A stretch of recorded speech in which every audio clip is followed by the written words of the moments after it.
I love sorry. you.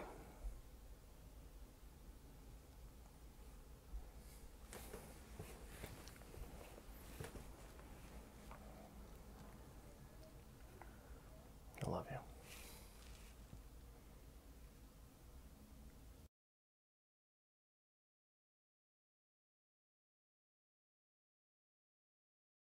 Welcome to Strip Cover Lit, where we squeeze the bigger picture out of literature. I am Adrian Fort. And I'm Dalton Gentry. He thinks. How you doing? Yeah.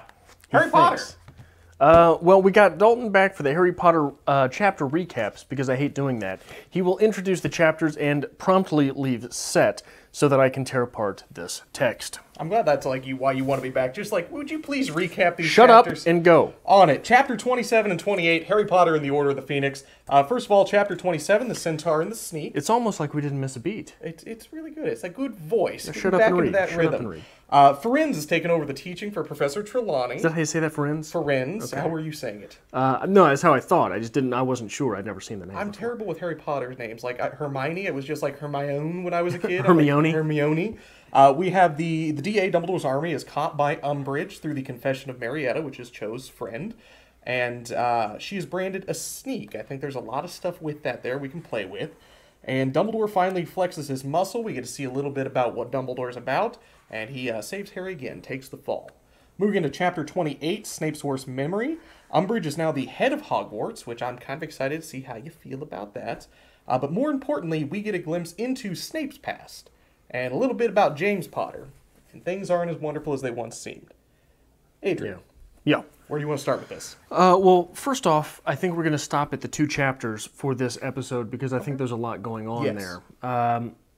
Now, obviously, I'm not as well versed in Harry Potter as you are, so I'm not sure what happens after this, but I think there's a lot going on that we can definitely pursue. And for me, it circles a lot around Firenze. Okay. Surprise. On 600. I'm going to say we have completely different page numbers because I have the old classic edition, the original one that came out. So carry on as you were. Yeah. Really? Yeah. So how many pages are there in that? There are exactly a lot. Are there exactly 870?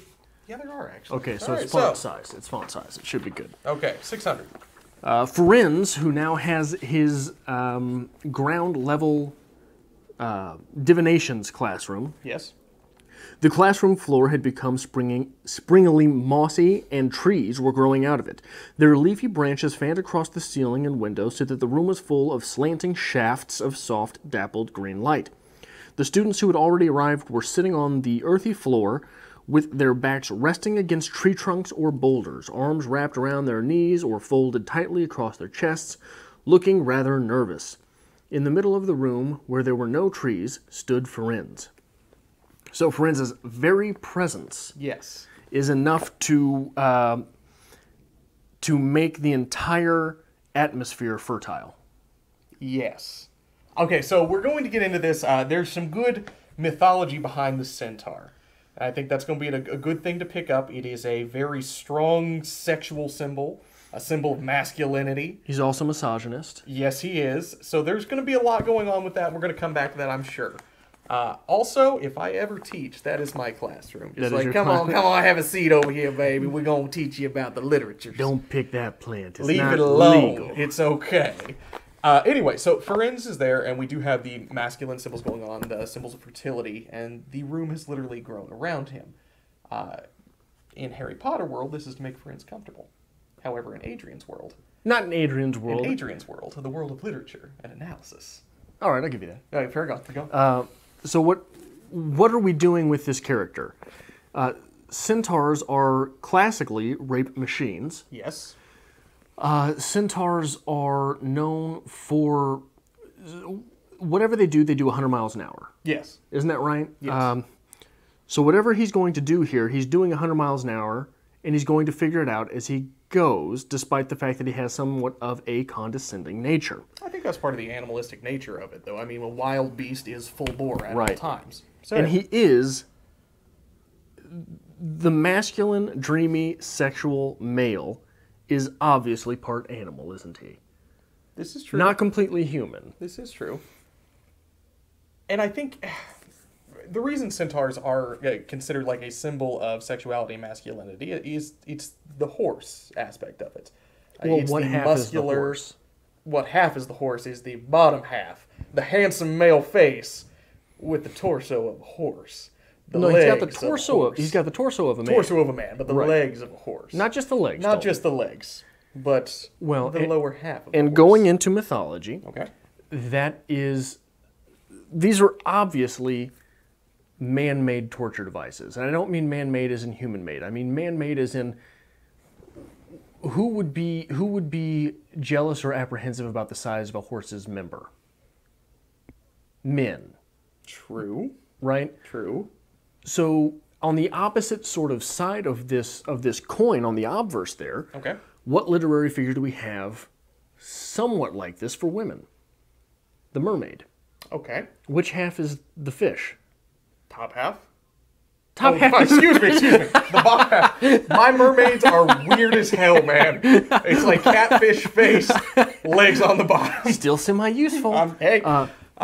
So with the man-made torture device for men, there is no possibility of sexuality. Okay. The jealousy-contrived sexual torture device of men for women, I'm jealous of that guy's face, I'm jealous of that guy's physique, and I'm jealous of that horse's member, right? So that's a lot of where we're getting that sexual energy there. Okay. The sexual energy of this creature comes from the wild male jealous fantasy. The same with mermaids, the wild male can't have sex fantasy. Okay. So we've already had a little bit about mermaids in this series, and now we're getting deeper into the mythos of centaurs. And we have been introduced to centaurs previously in the series, but this is the first time we're actually getting a good hands-on approach to the centaur's life, the centaur's mythos. And what happens with this? What happens because of this hands-on approach that we're getting with centaurs? What happens to Ferenz? Yes. He's shamed. The ostracization. Yes, absolutely. But not just an ostracization. How do you say that? Ostracized? He's been ostracized? But ostracization? Sure, let's go with that. He'd been banished. They kicked him out. Fair enough. But before they kicked him out, they kicked him. Right? Yes. He got the bruises all over himself. So it's a fight club. It is. Right? And it's almost a gang initiation thing. Like, if you want out, you got to fight out. I mean, we're going to beat you. It's how you get in. It's how you get out. It's also the second time in this very novel we're getting this from J.K. Rowling. Okay. We get it with the Giants. Okay. The Giants are very masculine. This is true. It's the third something like this in this novel. We got the centaurs beating the hell out of each other because they're very masculine. We've got the Giants beating the hell out of each other because they're very masculine. And we have the standoff after the Quidditch match and the fight because those boys just can't control their testosterone. Okay. And Hermione's going around waving fingers the entire time, isn't she? Okay. So, and one thing that has really become prevalent here is this mouthpiece for J.K. Rowling, which Hermione has become. Okay. Down to the fact that she's not even particularly impressed by the masculine male, is she? No, she's the one woman in this classroom who's like, I don't really care. Yeah. I don't really care. He's centaur. Yeah. So where else did we get that? Where else did we get that? Yeah. You tell me. It appears in this novel. Carry on. Can't remember his name. Lockhart. Okay, Gilderoy Lockhart. Yeah. All the women loved him. Yes, right? Except Hermione. Except Hermione. She saw through him. Why did the women love him? Oh, he was gorgeous. He was very good looking. Good looking. What a famous, handsome fellow. Brave, strong, heroic. Right. A lot of stereotypes playing here. Yeah. This is wonderful. Not just a lot of stereotypes. It seems to be strictly stereotypes, except for the one mouthpiece of J.K. Rowling, Hermione. Okay. Now, there is something I'd like to get into with the centaurs here, and we've been building up masculinity with the centaurs and how they're separate from human society. Friends is very adamant that they are better than humans. They are a completely different society. They're more evolved. They're more educated. They see things humans don't. The following chapter, I'm going to jump a little bit now, we get adolescent human masculinity, where James Potter is harassing young Severus Snape, where he's showing his dominance over him. So I think there's a good transition there. She built it up, and then kind of made both worlds connect. You have the masculinity of the Centaurs, you have the masculinity of James Potter, just in different ways. I would be more than willing to grant you that if this novel were the only text in the series that I had read. Okay. Unfortunately, every time there are males present, this seems to be what goes on. Okay. Now, if you can make that case going forward that we keep getting this sort of juxtaposition between chapters, absolutely, I'll let you make the case. But so far, this seems to be all we get from men in general, isn't it? This is true with this. We are going to obviously see more about Friends in the future. We are going to obviously get to know a little bit more about James Potter's past, Sirius's past. These are things that are coming, and I'm really excited for the Centaur conversation with you. Like, we may have an entire video just dedicated to, like, Harry Potter and the Centaurs. Really? Oh, yes. Oh, it's coming. And I'm excited about it. That worries me. Oh, it's a thing, man. It's there. If we're talking about pasts, though, one past that I wonder about now is Diddley-Door. Okay. So Diddley-Door is so closely... Like, he had the Phoenix before. Yes. The Phoenix had come to the rescue before. Okay. The Phoenix, not that I remember, had not come to the rescue strictly of Diddley-Door before. But in this chapter of this book, it seems to be tied... Am I wrong with that? Is this a closer, intimate connection than we've really seen between them? Before, it seemed like he was a pet. Yes, now but it seems like there's a symbiotic relationship almost. Yes. And it makes me wonder about Diddley-Door's past. I'm so sorry that everyone who watches Harry Potter series has been dealing with you for the last year. I'm glad I'm back with this. Okay. Anyway, Phoenixes, Dumbledore. You love it. It makes me wonder, because obviously with Drundledore, there is a strong godlike inference, right? He's a living legend. He's a living legend. He is, I wonder if there was some fall in his past. Okay. And that is from whence comes the connection to the Phoenix. Okay. And this is a very interesting thing right now. It's very topical. There is a film series called Fantastic Beasts and Where to Find Them. I don't know if you've seen any of those. No. But they go a little bit more into the history of the Harry Potter universe. And Dumbledore's... Is that what that is? Yeah. I thought... Okay. It's set more, I think, in the 50s. I haven't seen them, to be honest with you. I haven't read any of the big mythos behind it. I don't know if there's any written literature behind it. Well, I had a roommate who had... I thought it was just one book. It's just it's like a monster's manual for Dungeons & Dragons. These are the Fantastic Beasts. That's all I thought it was. I but didn't know there was an actual narrative. This is building a narrative on this. And like before Voldemort was the big baddie, there's always got to be somebody who comes before him. That was the Dark Wizard Grindelwald. Which, let's have some literary references there. But Dumbledore is the one who defeated Grindelwald. So they're just getting that with the film series that, Grindelwald's being introduced and young Dumbledore is being introduced. So I am kind of excited to watch that and see how they're building on that because I'm not that versed in how that goes. So I really hope there's something with Fawkes in there that builds more of a personal relationship with Dumbledore. And we're going to see Fawkes more often. That's the thing. And hopefully we build a little bit more from that. Yeah? Maybe. I don't know. It would be interesting if...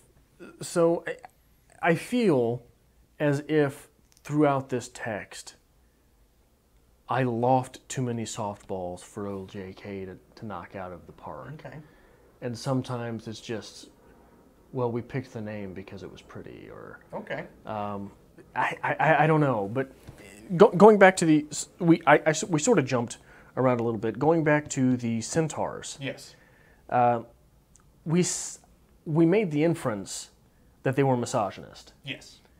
We don't necessarily get that in this chapter, do we? No, we don't. What we get is the centaur taking his supreme masculine energy and judging everything as lesser from there. Okay. So not only then does it become, oh, well, he's obviously seeing a divide where there's not really one, right? Okay. So between the races or the genders or whatever you want to say there, it is a condescension of sorts, which becomes, it would be easy to see, okay, so they're so masculine and strong and powerful and wise, everything else is lesser, everything else is more effeminate than they are. Okay. So they are able to, whatever else there is able to be condescended. From then, we get to say, well, it's sort of symbolic for misogyny. I wonder if there is going to be some inference towards, oh man, no, I'm not going to, imperialism. Okay. It makes me wonder about the imperialist aspects of this, because if she makes these things imperialist as well as misogynist, she's just attacking white men again. Okay. And this is Just white men. I assume a pattern that you've been picking up on. That's all these books are. Okay. Is just pissiness and garbage. Okay. And hysteria. Okay. Well, let's talk about Snape's past a little bit. We've tackled the centaurs a little bit. I think I really want to talk about the history of Snape, because this is one of the first times that we've really seen a young James Potter in a new light and a young Severus Snape in a new light. And Sirius. And Sirius, Lupin as well. Right. All the characters, all the good old boys running around, torturing poor Severus. We also get to see Lily Potter, and this is the first time. This is the first Hermione, is really what's going on. Okay. But this is the first time Harry gets to see his mother, in a different way, before she was his mother. And I think this is true of anybody growing up. It's you always hear about your parents did this, your parents did that, but your parents grew up too. Your parents were kids. Right. They've gone through these things. So it is interesting to get that, especially if you're a young reader at this point, is about the age you're reading this, you're about the age of Harry Potter, you're 15, you're starting to realize your parents are people too. Yeah. They're not just the providers who magically gift food upon you. They were not born 40 years old. Exactly. So there's a lot of interesting stuff going on there, but how do you feel about Snape in particular? Young Snape. This is very troublesome. Okay. This is very troublesome for me, because I've made the case on the channel before. Snape is written to appear very stereotypically Jewish. Okay. And we get that crack about, I saw him sitting so close to his parchment, it must be streaked with grease. Yes. I bet they can't even read it. Mm-hmm. Wow. That's, and again, so it's so hard for me to do this series, because my point has always been, if you want to have a stereotype in your literature, it's literature. We're supposed to learn from it. We're supposed to find the self from it. If you want to have, for example, a Jewish character in your text that is the bad guy, you can do that. It just, if that's the only Jewish character in your text, and he exists solely to be a bad guy, you're dancing on funny waters. It's true. Now, when you start putting those things into children's literature, we're talking about a whole different ballgame. We're talking about people who are not even in concrete operational phase yet. So the concrete operational phase of development, which is right around, I think, the high school years, Just One Reader, Juan from Just One Reader, and Tiffany from Hierarchy of Reads, you are more than welcome to correct me here. But I believe it's around the high school phase where the concrete operational phase sets in, and everything that you have, all of your opinions at that point, are set on what you believe is right and or wrong. Right? Okay. There's no gray area, there's no discourse, there's no in the middle. It's just, this is what it is, baby, or this is what it isn't. So for you to get there, your previous years are all about developing those opinions. Okay. So in children's literature, to be setting out these characters in stereotypical fashions, It's a dangerous game. it's a very dangerous game, because you're not talking about adults. Do you know how many people I have talked to through this series, just in the year and a half that you've been gone, you cheating bastard, that have come to me and said, I started watching this series because I loved Harry Potter. Okay. I am afraid to pick it back up. Okay. That's a good thing, though. And we came into different lights in this. You've never read Harry Potter. This was my childhood. This was the first series that I really got into. You didn't hate Jews. And I didn't hate Jews. I was an impressionable young man, but I didn't hate Jews. But You didn't hate men. I didn't hate men that I know of. That came later in life. But anyway, I think it is an interesting thing for Harry to get the chance to see this, because obviously there's been a lot of tension between Harry and Snape. And Snape has been seen as a trusted guide for Harry. but clearly he doesn't like the kid. And that may stem from the fact that, James Potter was pretty rough on him. But is there more to that? Does he not really like the kid, or is he hard on him because that is what Harry needs? I don't know. So I've been right about a lot of the predictions I've made in this text, Okay. right? I thought I was right. I was going to be right about Snape having fallen for Lily. Is it Lily, right? Okay. What was her last name? Her maiden name? Yeah, Lily. I'm E not something. sure. E something. Yes. Everett or something. I thought that he was going to have fallen for her, but he's got that one little crack at her about being a mudblood. Okay. So does that mean Harry Potter's a mudblood? I assume? If Lillian...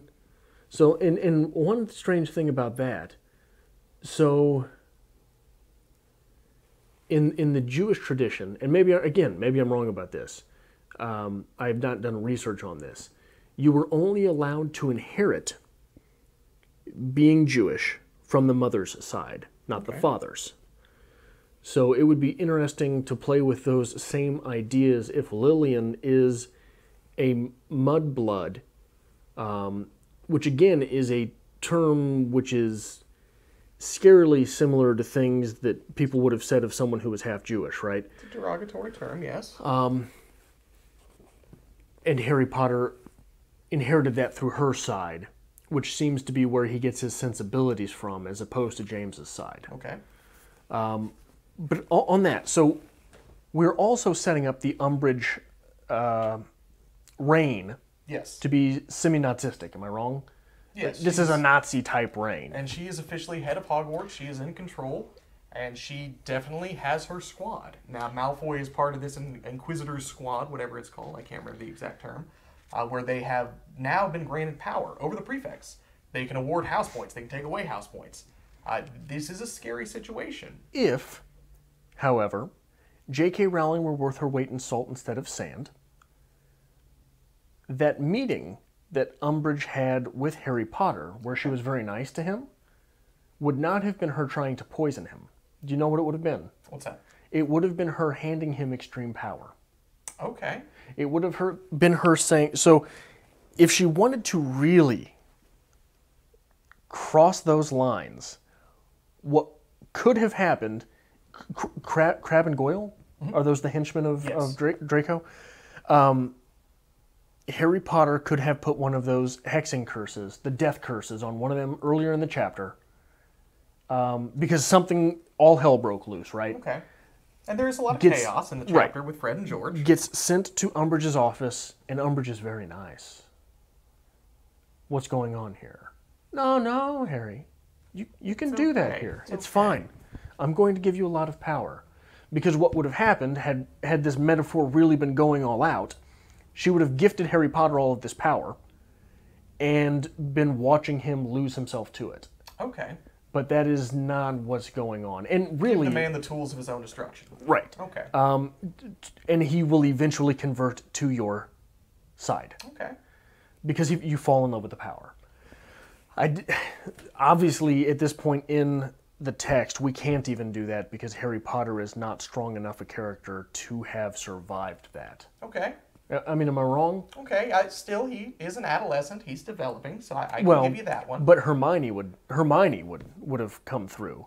Hermione probably would have gone on a killing spree, and it would have been completely all right. I believe you need to start like Harry Potter fan fiction where Hermione just gets granted all the Yeah, power. Hermione marries Snape and they take over the world. Absolutely, why not? This makes perfect sense. Those are the two that kill Moldy Voldy and end up... Okay. So, but because Umbridge doesn't do this, you see Umbridge as, again, the cookie-cutter villain. Sure, yeah, absolutely. She's just the bad guy for the sake of being the bad guy. And she's empowering other bad guys. Okay. Like, there's no... The closest we got was one of the World Cup guys. Okay. Right? Didn't he started... what did he do? There was something real slimy about him. I can't remember. Okay. But it's been a while. Yeah, it's been a long time. But he sort of did something real slimy. But after that, all we get, and before that, all we get is really cookie cutters. Okay. Well, we are going to see a lot more with Umbridge, obviously. She's becoming a big part of this book. We are going to see a lot more with friends as well, which I am wholeheartedly excited to get your take on, because you're going to have a heyday with that.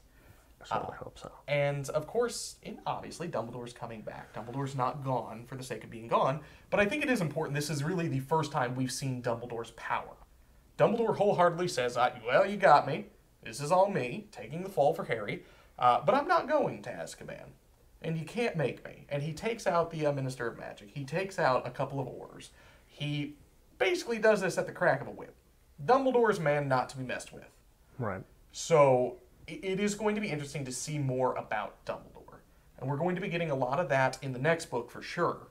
But we are going to be starting to get glimpses of it now, which I think is a good thing. So you'll get to know Dumbledore more as the character, not just the crazy old man who runs the school. What generation is Voldemort? Voldemort? Yeah. Voldemort would have been Harry and Lily's generation? James and Lily's generation, because he was defeated when Harry was born. Right. That does not necessitate that he was of the generation of James and Lily. I would say that Harry Potter is the generation after the Voldemort era. The first generation that has inherited the world after Voldemort. Post-Voldemort. Right, but so what I'm saying, though, is... Are you talking about like an age-wise? Right. Was he... So was... Dumbledore was in charge when Tom Riddle was in school. Okay. Maybe not headmaster. I'd have to double-check on that, but he was teaching there. He was part of Hogwarts when Tom Riddle was in school. Okay. That's what you get, Chamber of Secrets. Way back when. Yeah. But very cut and dry between generations as well. Okay. It would have been nice to have seen Voldemort having been Diddly Door's generation. Okay. I think we're going to get a lot more. I'm excited to see where you go with this. So, no, hold on. In this flashback, okay. would Moldavort have been in class with the Potters? With James Potter and Lily? I don't believe so. He would have been before them. Because timelines are a thing. I would assume he would have been in class before them. He had already gone off. He was already Voldemort at that time, would be my assumption. Yeah, it's confusing. Yes. That's confusing. I mean, that's something we need to look into to get a little more clarification. The timelines of happenings. I would rather not look into it until after the series for myself. Because I'll take a peek into it and see if I can help you out next week. Okay. Okay. Anything else you want to hit really quick here before we kind of wrap up some Harry Potter this week? No.